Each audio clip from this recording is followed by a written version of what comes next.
welcome to this year's Panther Speech Spotlight. I'm Emily Gilmore. I'm a senior this year. I'm competing in the category of serious poetry. Hi, I'm Jessica Mason. I'm also a senior this year, and I have been competing in the categories of humorous and duo interpretation.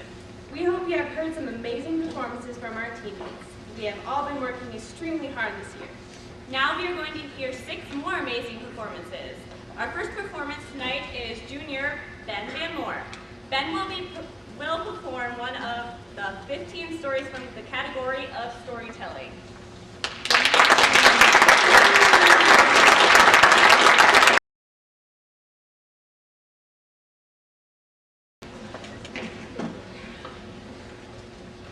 In the category of storytelling, we are given 30 minutes to prepare our speeches.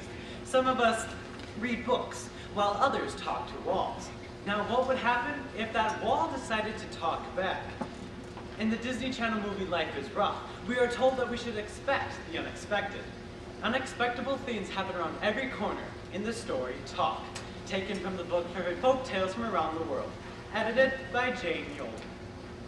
There once was an old farmer. Now this farmer wasn't any ordinary farmer. Every day this farmer would go out to his field and harvest his crops. But for 5 years, he has forgotten to harvest his yams. But today was finally going to be the day that he went out to his yam garden and started to harvest them. Oh, I just love taking my yam garden.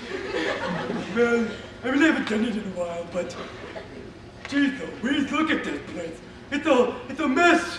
Oh, well, better get started. Just digging my yam garden, just digging my yam garden, It's stuck.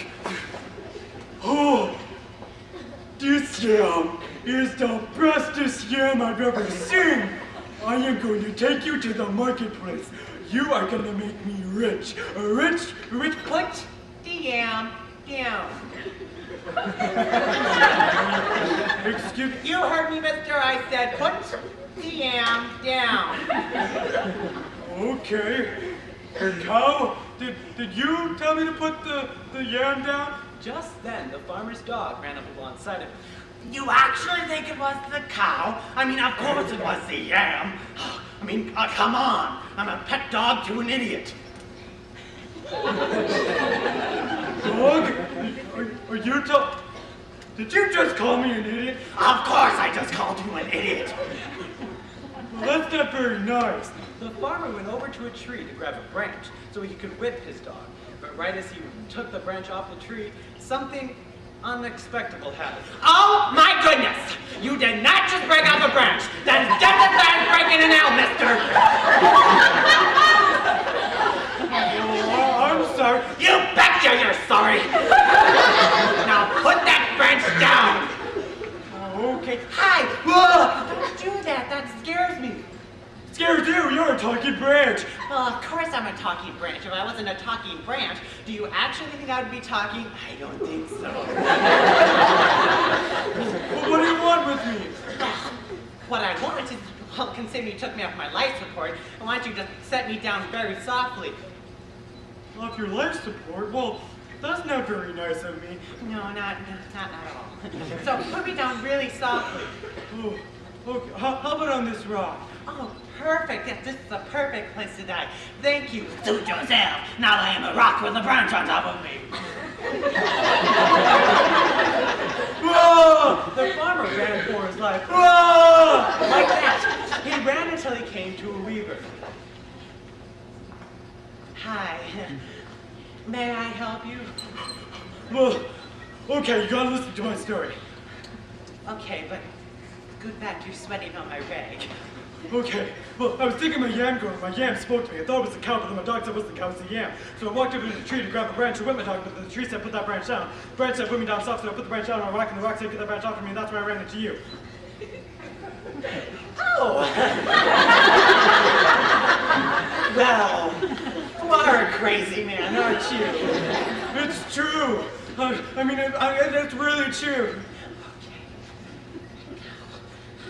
Well, Eva, what would you do in a situation like this? Well, Greg, Oh, my God. The farmer ran for his life. Ah! Alongside beside him ran the weaver. Oh my god, oh my god, oh my god, oh my god! Now they went until they came to a river where a man was bathing himself. Dude, what are you doing? Well, I was thinking my yam garden. My yam spoke to me. I thought it was a cow. Then my aunt said it wasn't a cow, it was a yam. So I walked up to the tree, got a branch, and wet my dog. Then the tree said, put that branch down. The branch said, put me down soft. So I put the branch down on a rock, and the rock said, get that branch off of me. And then my Greg asked me what I should do, what I would do in that situation like this. You want to know what I said? Not really. Okay, well, guess what I said? I said, I cried, and I ran away. And that's where you come into this situation. Dude, are you guys like crazy? Did you like do something or like what? What would you do in a situation like this? Dude, I think the river's talking to you. You bet sure the river's talking to you. Oh my god! The three of them ran until they came to an old man sitting on a stool. Hi, can I help you? Yes, okay, listen to the story. I was thinking my yam spoke to me. The three of them went on to tell their story, and when they got done, the old man looked puzzled. You are crazy, aren't you? No, it's true, they really happened. And then my Greg did talk to me. And then the river did talk to me. I mean, it was so scary. Right, go home. Everything will be back to normal. The three of them went back to what they were doing. The farmer went back to his yam garden, the weaver went back to her rag, and the bather went back to his bath. When they all went home, the old man hopped off his stool and walked home. When he was finally home, the stool decided to put her input into it. Would you look at that? A talking yam. So the next time you're practicing your speech in front of a wall, don't be surprised if that wall talks back, because you should always expect the unexpected.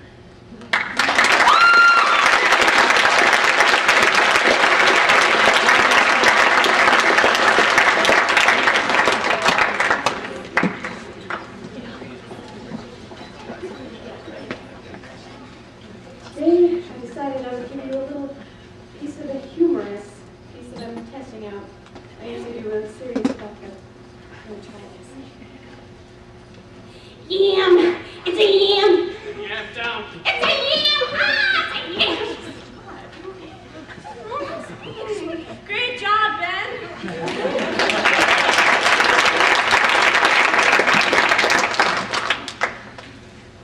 When we attend tournaments, we supplied up to 6 judges from our school. We would like to thank many judges who have judged this year. They include Jan Mason, Jolyn Norsgaard, Sandy Carlson, Becky Lessman, Danny Tuft, and Jenna Fisher.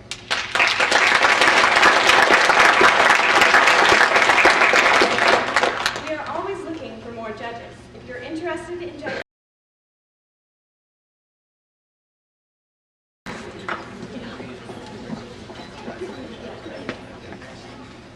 today, I decided I would give you a little piece of a humorous piece that I'm testing out.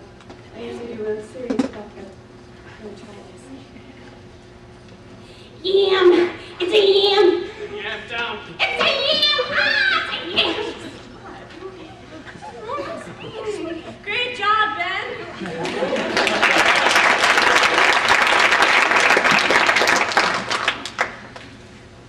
When we attend tournaments, we supplied up to 6 judges from our school. We would like to thank many judges who have judged this year. They include Jan Mason, Jolyn Norsgaard, Sandy Carlson, Becky Lessman, Danny Tuft, and Jenna Fisher.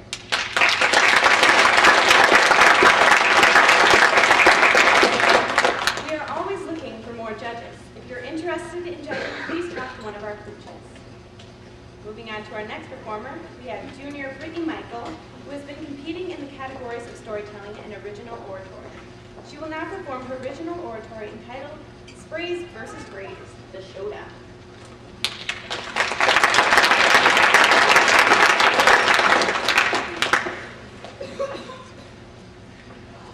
Oh my gosh, I'm so excited for prom. Aren't you? It's only 2 months away. Exactly. It's 2 months away. I know, but I'm still getting ready. I have my first tanning appointment today after school. You know that tanning is bad for you, right? Of course it's not. Who says that? That's ridiculous. Everybody knows that tanning is bad for you. What do you think we've been talking about for the last week in health class? Apparently, Lisa hasn't been listening in health class, but it seems like that's going on all around us. No one really understands the effects of sun tanning. If you did, would you still put yourself at risk? It's sprays versus rays, the showdown. There is so much risk involved with sun tanning. Skin cancer, of course, is number one, but there's also sunburn, damage to your immune system, and premature aging. The number of cases of malignant melanoma is rising, with an estimated 38,300 cases and 7,300 deaths anticipated this year alone. 80% of people under 25 say they look better with a tan. Female teens said in a survey with the 1997 issue of 17 magazine that they look better, feel healthier, and are more sophisticated with a tan. 72% of the white-skinned population admit to tanning at least once a year. Of the 1 million plus people who spend time and money in salons every day, 70% are women, and 53% of those women are between the ages of 20 and 39. The fastest growing age categories of tanners are female teens between 16 and 19, and women between the ages of 40 and 49. Now you may be asking yourself, what makes a person tan? The answer is quite simple. Ultraviolet radiation, or UV rays, is what makes a body tan. KidsHealth.org states that UV rays penetrate to lower layers of the epidermis and trigger cells called melanocytes to produce melanin. Melanin is the brown pigment that causes tanning. It's also your body's way of protecting your skin from burning. Some of the problems that exist with tanning are cancer, you can get skin and immune system damage, and it promotes wrinkles. Culturally, the tan is regarded as attractive, but this wasn't always the case. In ancient Rome, they whitened their faces with lead-based cosmetics.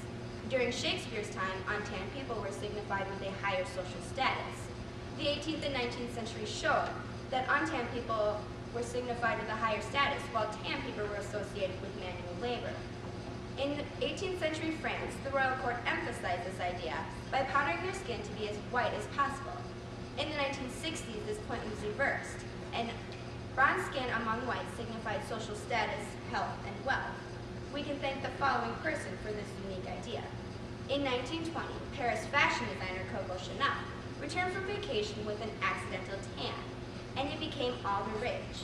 Now a tan signified rich, not poor, because it takes leisure time to acquire one. Tanning salons are lying about the myths of tanning to gather more clients. One myth salons are creating is the scare of vitamin D deficiency. According to James Spencer, medical doctor, professor of dermatology at New York's Mount Sinai School of Medicine, and a spokesman for the American Academy of Dermatology, Americans only need 5 to 10 minutes of sunlight every day, 3 times a week, for a sufficient amount of vitamin D. Yet salons are selling monthly units of unlimited time. Michelle Horde is a victim of salon lying. She's also a melanoma cancer survivor. The following outlines a second myth produced by salons. As Michelle Horde walked into a tanning salon, she asked about the new spray-on tan. The manager's response floored her. He said that I should go into a tanning salon for at least 10 minutes before getting the spray-on tan. I told him I couldn't possibly. I was a melanoma cancer survivor. He waved it off and advised me I had nothing to worry about because tanning beds were good for me and they contained mostly UVA rays, and those reduce my risk for cancer. Later on, she found out he was also saying to his teenage clients that tanning beds were approved by the Food and Drug Administration and that indoor rays were safer because all the bad cancer-causing agents had been filtered out. Sun tanning is extremely dangerous and action needs to be taken now to limit the amount of tanning, especially among younger people. One way to protect yourself against the risk of cancer is sunless tanning. According to the May 1992 issue of the New York Times, a new generation of lotions, creams, and gels that turn your skin brown is evolving. Some common terms for sunless tanning are fake bake, can tan, and fake tanning. The Mayo Clinic explains how these tanners work. Dihydroxyacetone reacts with dead cells in the outermost layer of your skin to give your skin a tanned appearance. The tan fades gradually as cells slough off. It's usually gone in 5 to 7 days, and it does nothing to damage your skin. The spray-on tan has made its way from the West Coast, where it was first popular across America. The New York Times June 2004 issue states that Americans will make 28 million visits to tanning salons in 2004. Jeff Nettleman also makes this statement. Looking Fit, a trade publication, states that 2,500 stand-up brand units would be in place by the end of this year. That is a growth of 200% over the last 4 years, and this is a positive move in the right direction. Secondly, we need to educate people and make them aware about the harmful effects of tanning. Michelle Hort is teaming up with other malignant melanoma survivors across America to proclaim the dangers of tanning either in the sun or in a tanning bed. One suggestion is that there are more assemblies about this in school. Maybe if other people talked about the harmful effects of tanning to teens, they would listen. We also need to promote public awareness by hanging up posters and handing out pamphlets around school and the community that show the true effects of sun tanning. We also need to get help through the media. It's a fact that teens watch TV. Perhaps if they see something on the television other than the tall, skinny, tan model, they would listen. Lastly, we need to look at the laws in Minnesota and see what they entail. Could they be stricter? Are they even upheld? We need to go to the salons and see if they are. We need to let people know which establishments aren't following these rules. Lastly, one more question we need to answer is, do we need national laws to regulate state laws?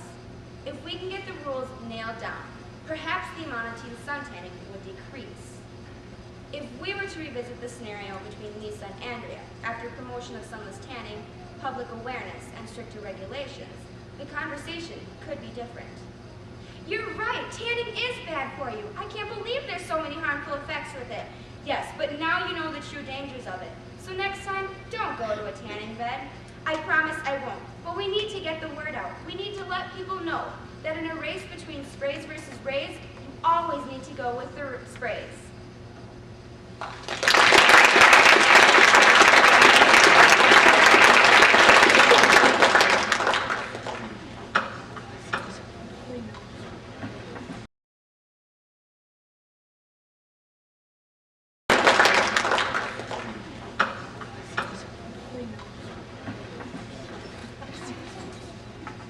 So, Emily, you ever heard of the Disney character Snow White? Yeah? You know how she's really white? Yeah. You need a tan. You know what? You know what? If your hand is bigger than your face, that means you have cancer. What now?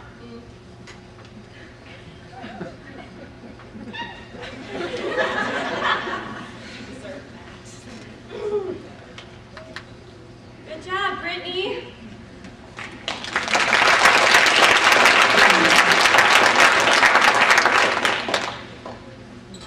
We would like to thank the speech team parents and grandparents for volunteering their time making many cans of bars and working at our tournament concession stands. We would also like to thank Jolynn Northgard and Mrs. Nelson for making barbecue sandwiches. Also lining up concession stand workers and purchasing supplies for the concessions at the SMSU/TMB and TMB junior high tournaments. Their assistance is greatly appreciated.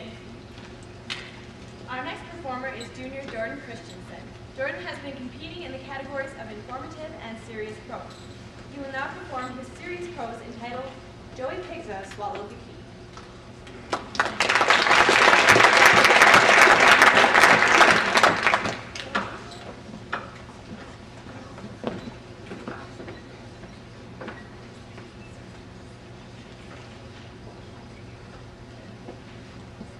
At school they say I'm wired sad, or wired glad, or wired mad, or wired sad, depending on my mood and what teacher has ended up with me. But there's no doubt about it, I'm wired. This year was no different. When the year started out, all the days looked about the same. In the morning I'd be okay and follow along in class. But in the afternoon, when my meds had worn down, it was nothing but trouble for me. Students from the classrooms with unique needs and abilities. It takes an extraordinary teacher to see, understand, and accept these individual differences. In this story, we meet Joey, a boy who suffers from a severe attention disorder, and his teacher, Mrs. Maxey. Despite many difficulties, their enduring relationship becomes one of trust, caring, and acceptance. Joey Pigza Swallowed the Key by Jack Antos. One day we were doing math drills in class, and every time Miss Massey has a question like, what's 9 times 9? I raised my hand because I'm really quick at math. But each time she called on me, even though I knew the answer, I just blurt out, can I get back to you on that? And then I nearly fall out of my chair from laughing, and she gave me that white-lipped look, which meant, settle down. But I didn't, and I kept raising my hand over and over again, till finally no other kid would raise their hand, because they knew what was coming between me and Mrs. Max. Okay, Joey, she'd say, staring hard at my face, as if her eyes were long fingers that could grip me by my chin. I'd stare right back and hesitate a second, as if I was planning to answer the question. Then I'd holler out really loud, can I get back to you on that? Finally, after a bunch of times of me doing that in a row, she jerked her thumb towards the door. Out in the hall. And the class cracked up. Mrs. Maxey was back at her desk filling out some papers. Did you notice anything extra in your drawer? I did. It seems some secret admirer of mine has left a slice of cinnamon apple in my drawer. I'm gonna do something great for the world. I'm gonna make 1,000,000 bumper stickers that say, hate is not a family value. My mom saw one at work and she wished she had 1,000,000 of those to put on every single car in the world. Well, that is very thoughtful. We'll go to the back of the room and use the art supplies. I'm sure if you stay on task, you can get 1,000,000 done on time. So I went to the back of the room and got a thick piece of poster board. I took my time and drew wide lines across it. Between each line, I printed out the bumper sticker saying in big block letters, very good printing. Nicely done, Joey. Nicely done, Joey, echoed in my mind over and over again. I loved how that sounded, and I didn't want to have any other words come into my head again. Ever. Just those 3 words. Nicely done, Joey. But suddenly, I remembered I had to finish up fast. I got the scissors and began to cut the poster board. But the poster board was too thick, and the harder I squeezed, the more my fingers hurt. Then the bell rang and the kids started to pile in from the playground. I wanted to finish cutting my bumper stickers, so when Mrs. Maxey got up from her desk to go stand in the hall to make sure no one was running, I snuck up to her desk, opened the top drawer, and grabbed her extra sharp, teacher-only scissors. I was racing back to the bumper stickers with the scissors in my hand when it happened. I tripped and I sort of dove through the air with the scissors out in front of me when Maria Dombrowski walked sideways across my path. My hand collided with the side of her face and I went tumbling down the aisle. I thought I was the one who was screaming because it was so loud. I thought it had to be coming out of my mouth. But it wasn't me. I jumped up and didn't know what happened at first when, oh my God, you should have seen the blood. It was like a pipe had burst. Blood just burst from the cat end of her nose, and Maria just stood there shaking like she stuck her eye in the electrical socket. Mrs. Maxey yanked me away from Maria. I'm sorry! Sorry! Sorry.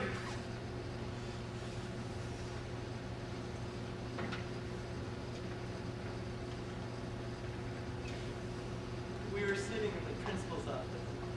I had been there since Mrs. Jarvis had pulled me out of class. She explained to my mother.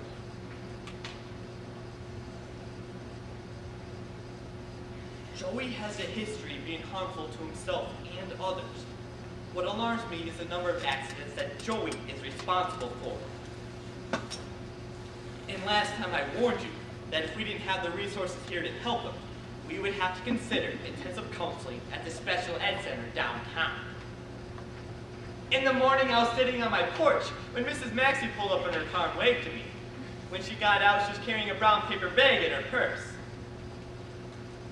Mrs. Maxey, I still feel really bad about what happened. I know you do, Joey. We all do. But we have to stop being sorry. Now let me show you what I brought you. Do these here with your mom, and you can keep up with the class for the next few weeks.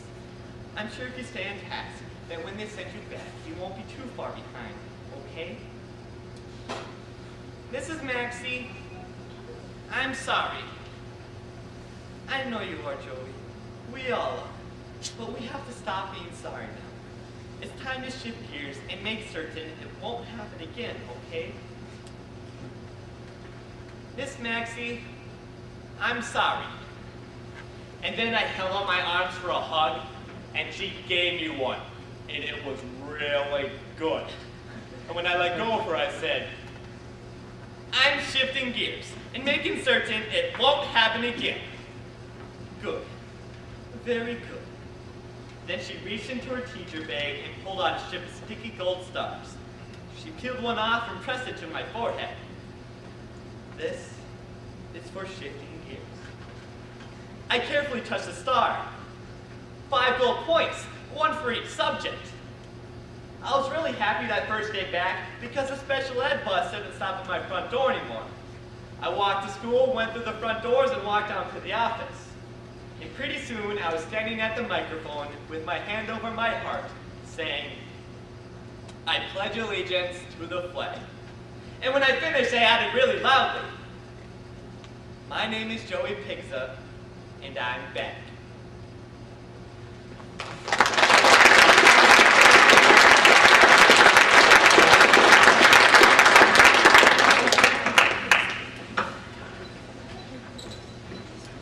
Good job, Jordan.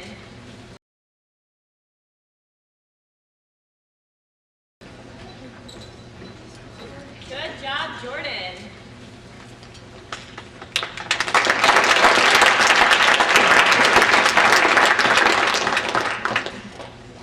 We've come to the conclusion that we're not funny. So, without any further ado, This year we have 6 seniors on our team. Many of these seniors have been with the team since they were in 6th or 7th grade.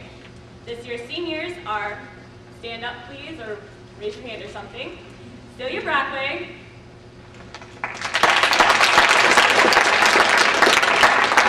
Jessica Mason, Ben Zimke, Emily Gilmore, Levi Miller, and David French.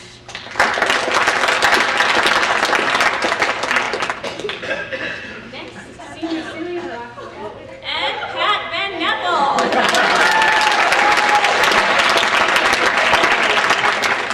Next, senior Celia Brockway will perform one of her 15 stories in the category of storytelling.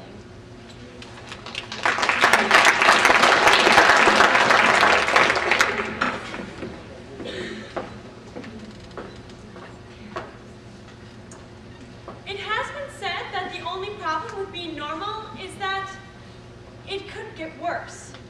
In this story, we meet a man who hates his normal life until he realizes it could always get worse. A Jewish folktale taken from the book Favorite Folktales from Around the World, edited by Jane Young. Once there was a man who hated his normal life. I hate my life. I don't know what to do anymore. I sit at home and well, it's not even a home. I just live in a little shack. And in this shack, there's me and my nagging wife and my 6 children. And to top it all off, my in-laws. Yes, my in-laws live with me. And it's so crowded and cluttered in the house that I just don't know what to do anymore.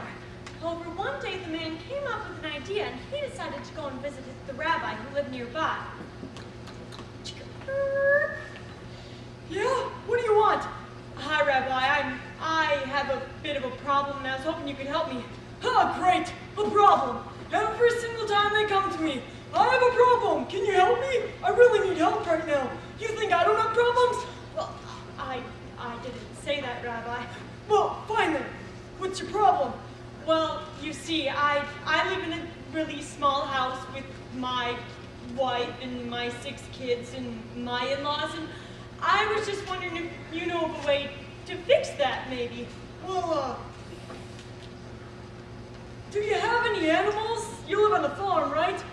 Yeah, I have a cow and a goat and a few chickens, yeah. Well, You should bring those into the house with you. You joking, right? No, not at all. Do it tonight. Okay. So the man went home, and that night he brought all of his animals into his house. Come on, chickens. 1, 2, 3, 4, 5, and the goat. Oh, I hate goats. And the cow. Come on. There we go. After all of the animals were in the house, problems began to arise. And the first was with his wife. Honey, you can't have this cow in the house. Do you understand what I'm saying? This cow has just put droppings all over my floor. My nice, clean floor, and the kids are playing in it. And I don't want that to happen anymore. But the rabbi said I should. Well, you know what, dear? I'm going to tell you right now. Either the cow goes tonight, or tomorrow, or else I'm leaving. Yeah, that's right. I'm going to go. Much of a tough choice now, isn't it? I suppose I can go see the rabbi again. And he did, the very next day. It's you again. What do you want? I have a question for you. Great!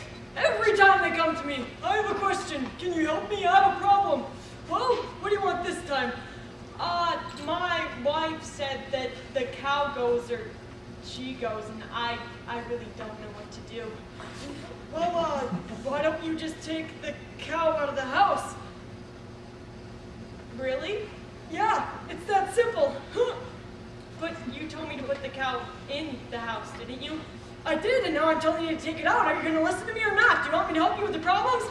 Okay, I'll go home and take the cow to the house. And that he did. However, there were still problems, and the next ones were with the children. Dad,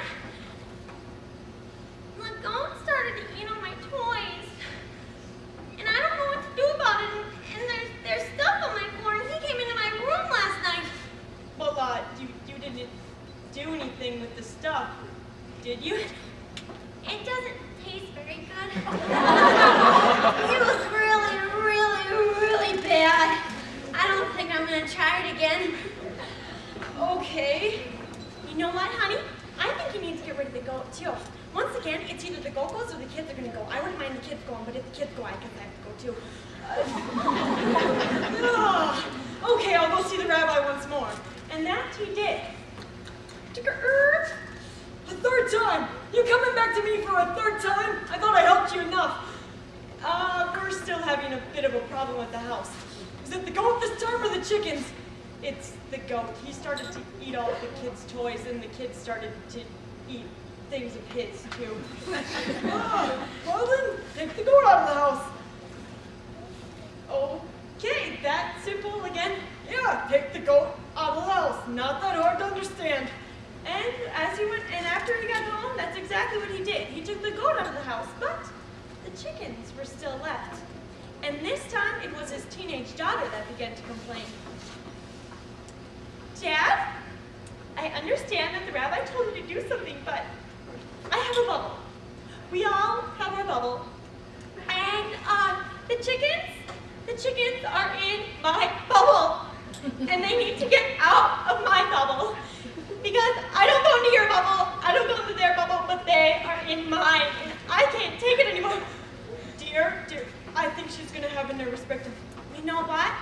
I think the chickens need to go, too. Dad, they're in my bubble. Okay, I'll go get help once more. So for a fourth time, he went back to the rabbi, and expecting the exact same answer he had gotten before. Yeah? Let me guess. The chickens. You already got rid of the goat, you already got rid of the cow, and now it's the chickens. Like I said before, people come to me with problems and they can't just realize what they're supposed to do by themselves. What am I supposed to do about it? Take the chickens out of the house. And of course, he did. And after he had gone home and taken the chickens out, he sat back and he realized, you know, this isn't as bad as I thought it was. It's really quiet. So next time you think you have the worst normal life ever, just remember, it could always be worse.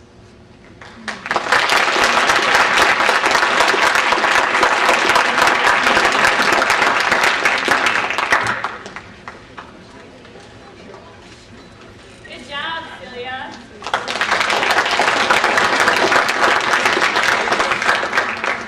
So, listening to that speech made me wonder, Emily, what is the nastiest thing you've ever eaten? I ate a dandelion once. It was kind of gross. So how about you? Our team will finish its regular season this Saturday at SMSU. On Saturday, March 31st, we will be competing at the subsection tournament in Lakeview. The first round begins at 9:30 a.m. and it's free and open to the public. Everyone is welcome to come and watch. Next, sophomore Melissa Norberg will perform her serious poem entitled Mother and Poet.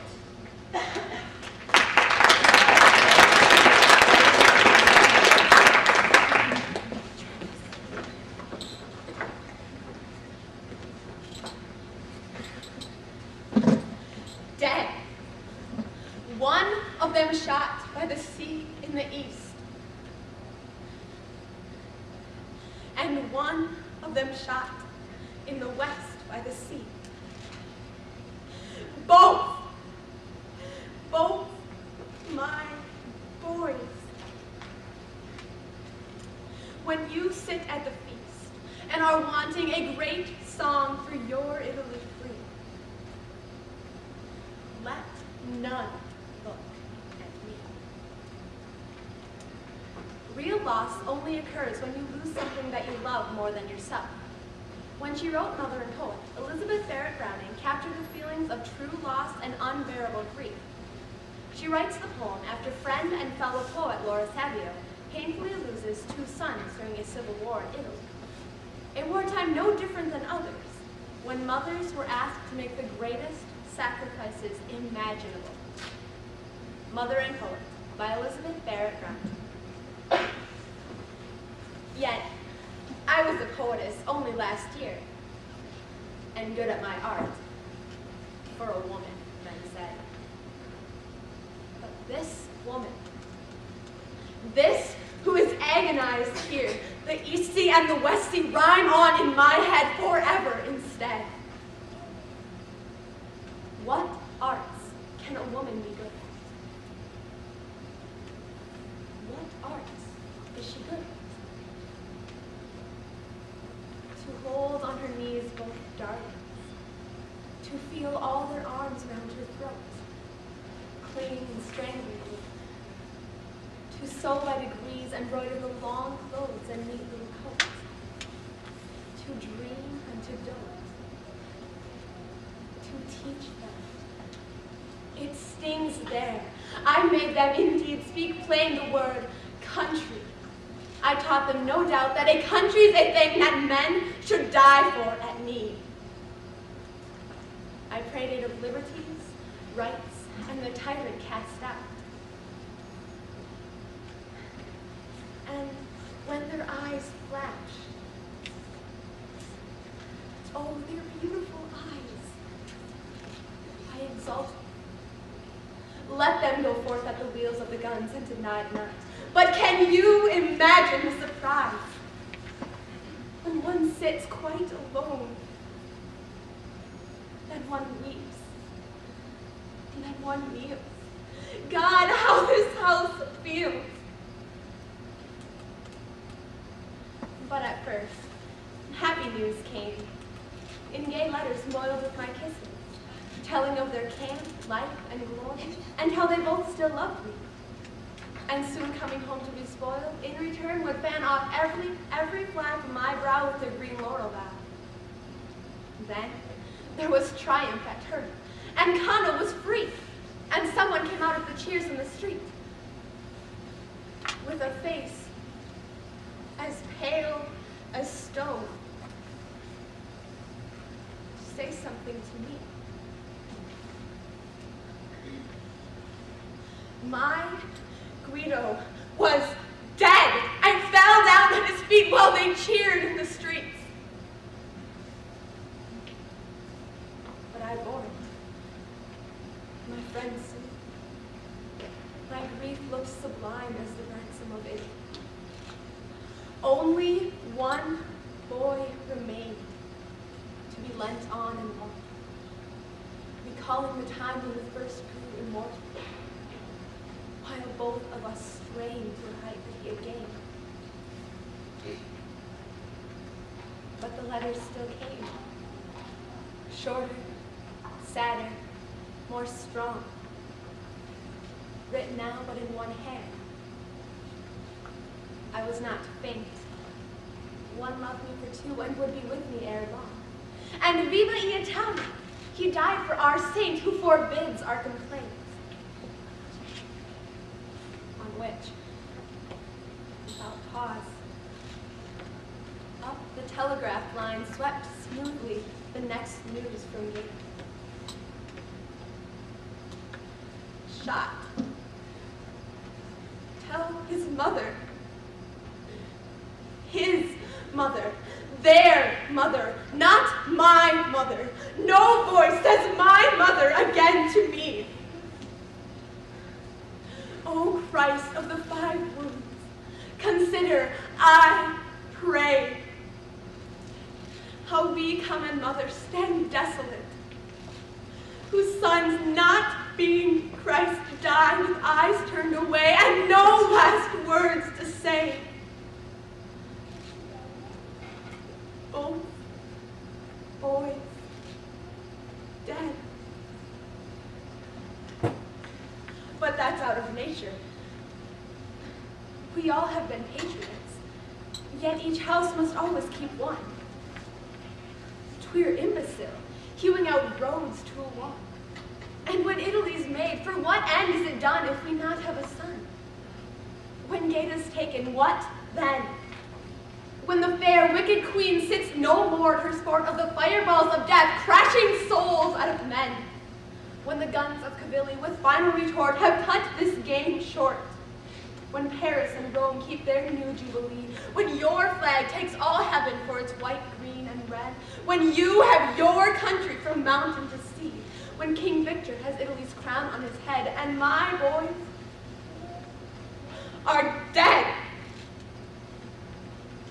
What then?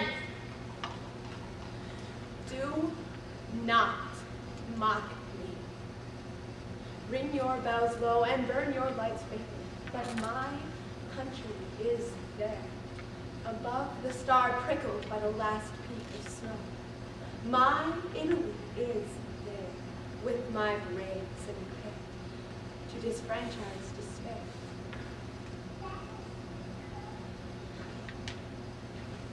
Can you forgive me? Some women, they bear children in strength, and bite back the cry of their pain in self-scorn. But the birth pangs of nations will bring us at length into wails such as this, and we sit on forlorn, when the man, when the child is born.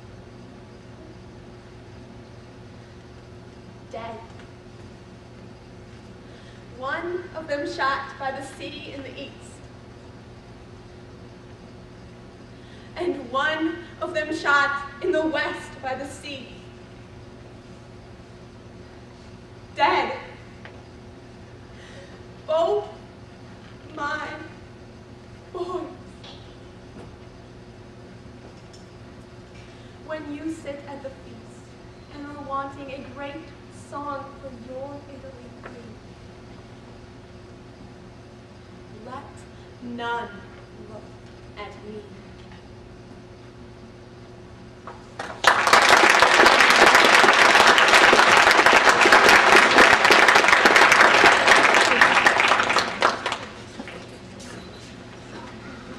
Good job, Melissa. Can you believe she's a sophomore? I think she deserves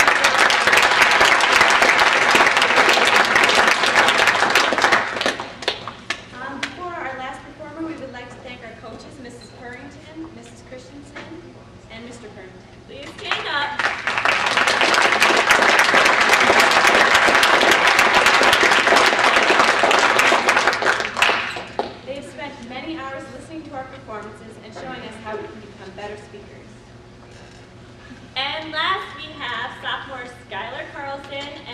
Patrick Benevold. They will perform a duo interpretation entitled Eddie.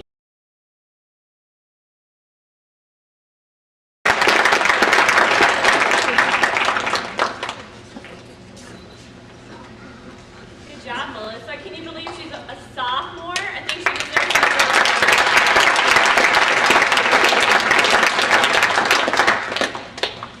Before our last performer, we would like to thank our coaches, Mrs. Purrington, Mrs. Christensen, and Mr. Purrington. Please stand up.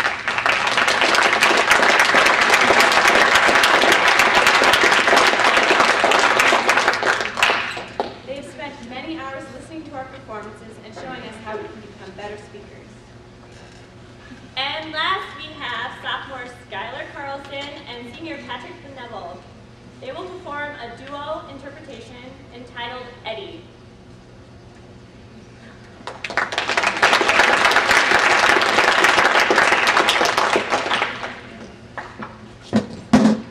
Take the microphone down because I just don't like it. And you will see today we have Pat here displaying a nice body trim for us in his hair. Keep the hair out of his eyes. It's very beautiful. We love you, Pat.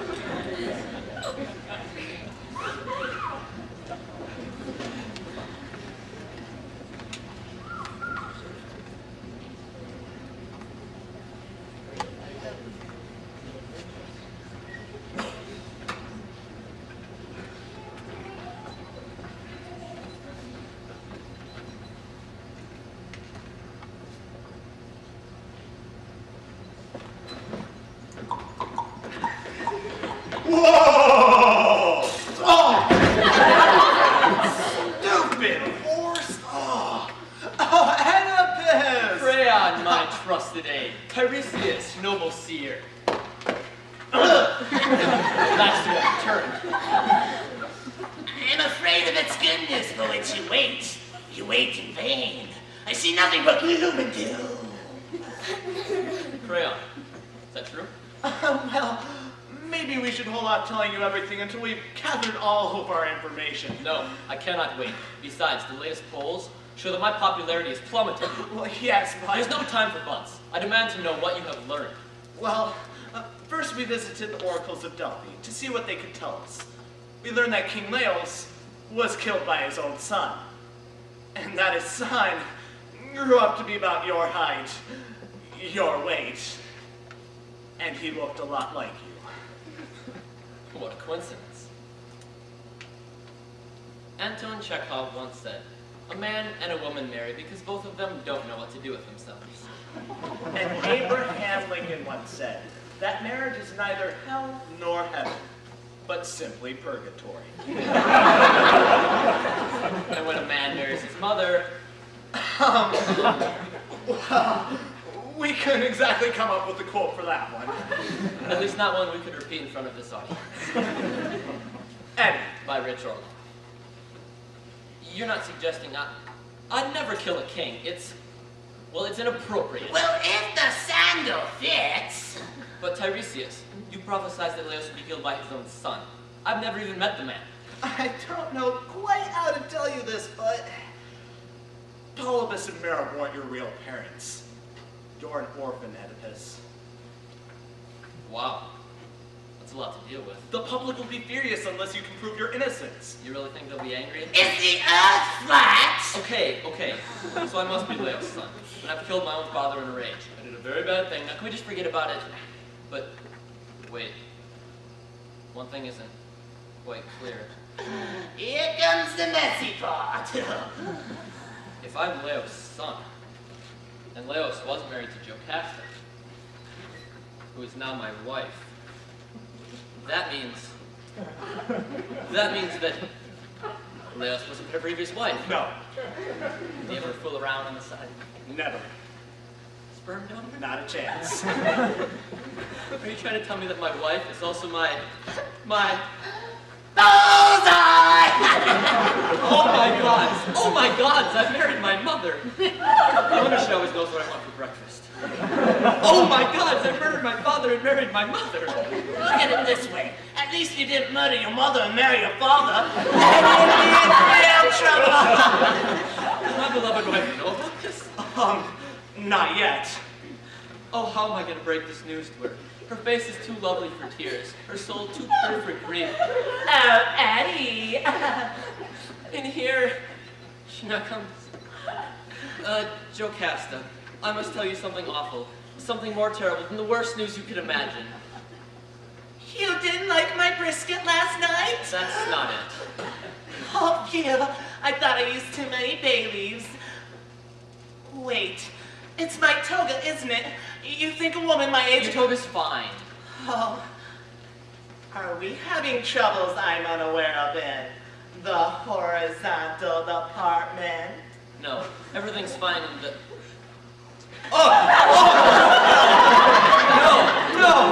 No, I've just received news that the murderer of your late husband stands before you. You killed Leos? Yes. Oh no! Horror of horrors!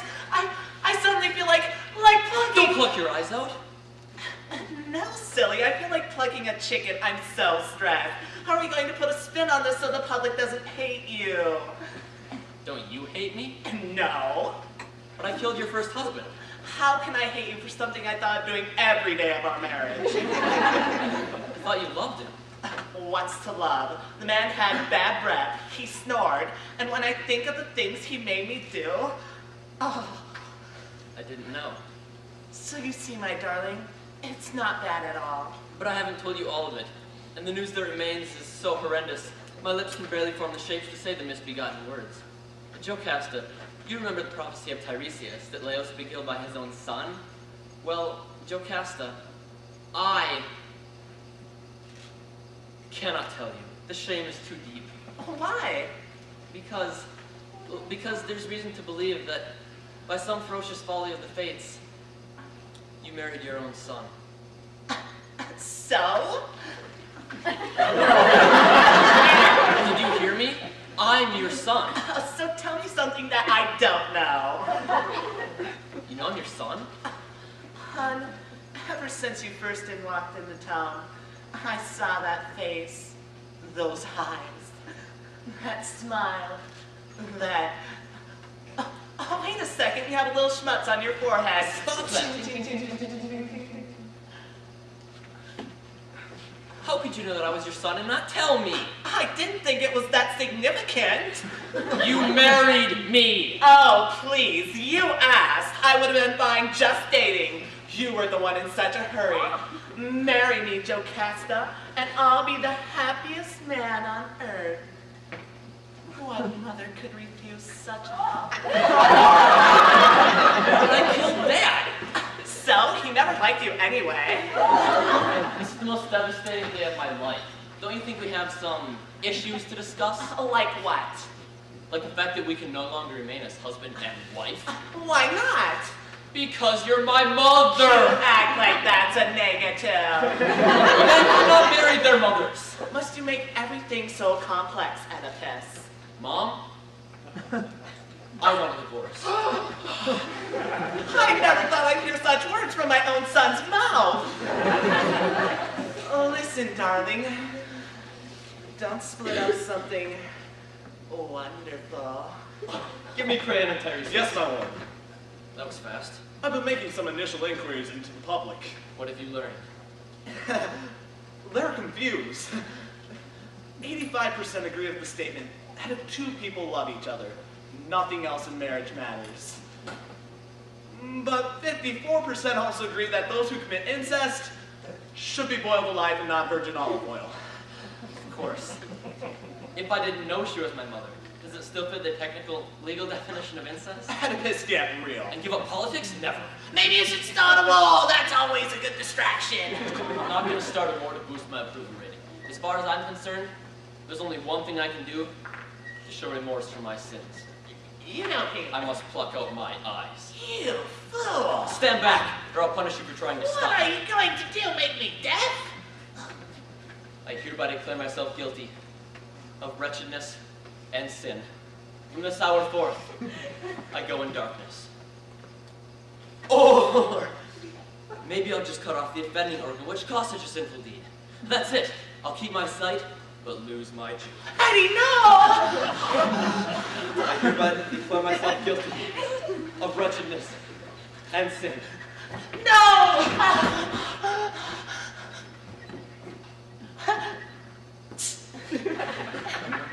Couldn't you just donate money to charity? No. I see the future. What do you see? The Olympics will never catch on. Oh, what am I to do? If only the gods would have given me a sign. Maybe they have. Run with me a little. Tiresias saw your fate when you were young. Ever since you were born, you tried your hardest not to live it out. But there are powers beyond those of we poor mortals. I've got it. Oh! I'll make a speech where I'll take complete responsibility for my actions, but none of the blame. Now that's good political thinking. And what shall this speech say about me? Let the speech say, I cannot and will not apologize for marrying the greatest woman I've ever known.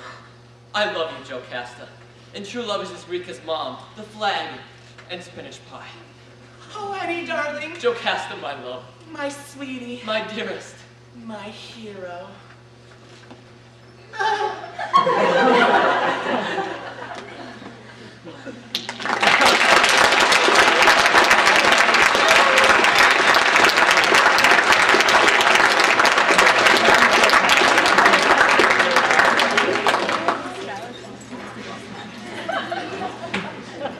Good job, Skylar and Patrick.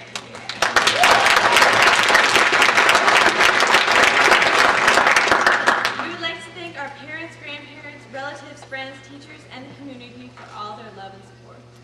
We would like to thank all of you for coming tonight. We hope you have a good time and a safe trip home. Thank you.